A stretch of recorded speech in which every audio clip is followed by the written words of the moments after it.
federal law enforcement is on full alert after warnings from intelligence officials that another attack on the U.S. Capitol could be imminent.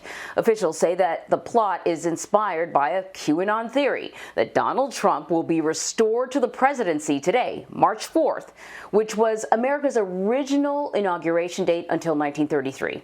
So CBS News' Debra Alfarone is on Capitol Hill. I imagine it looks a little different today. What is the latest, Debra? Well, the latest, Anne-Marie, is that Capitol Police are fortified by members of the National Guard, and they say that they are ready. Extra security personnel. You'll see extra people around the Capitol and the buildings around here. There's also fences, of course, topped with razor wire, and there are police cars out there, and they're basically standing there between the Capitol and lawmakers and anyone who tries to get in here and tries to attack them.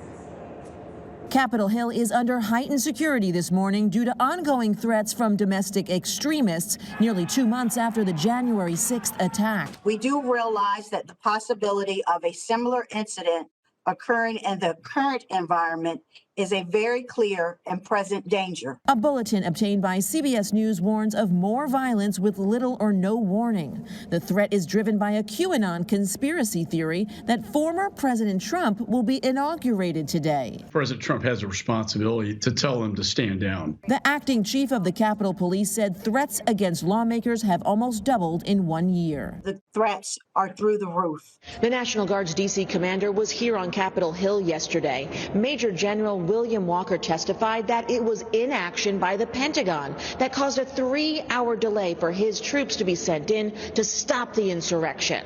Army senior leaders did not think that it looked good. It would be a good optic. Walker recalled the urgent request by former Capitol Police Chief Stephen Sund. His voice cracking with emotion indicated that there was a dire emergency at the Capitol, and he requested the immediate assistance of as many available National Guardsmen that I could muster. As a precaution, the House of Representatives moved a vote on police reform set for today till last night.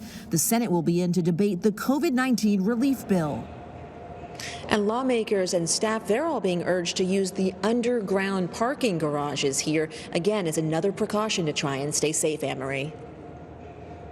Yeah, that bill that you talked about was the George Floyd Justice in Policing Act. I think we're going to talk about it a little bit later. But you mentioned the security precautions that are being taken. Have you heard anything from senators? Because they're still in session. The House is not in session, but the Senate is. Yeah, so the threat is real. This is no joke here, for sure. And certainly, they're doing things differently than they were before. But this is interesting. They were really caught by surprise on January 6th, so they are taking different precautions. I want to point this out. Representative Michael McCall of Texas, a Republican, he said President Trump actually has a responsibility to tell these people, these domestic extremists, to stand down, which I found really, noteworthy. The acting chief of the Capitol Police says that the threats against lawmakers has actually risen 94% the first 2 months of 2021 as opposed to the first 2 months of 2020. This is real. They're feeling it. We don't see anybody around here today. There are less people around here than normal, so we can only assume that they're really taking this pretty seriously. Yeah, well, that's a good thing. They better, considering the 2 hearings that we've been watching, trying to dig into what went so horribly wrong on January 6th.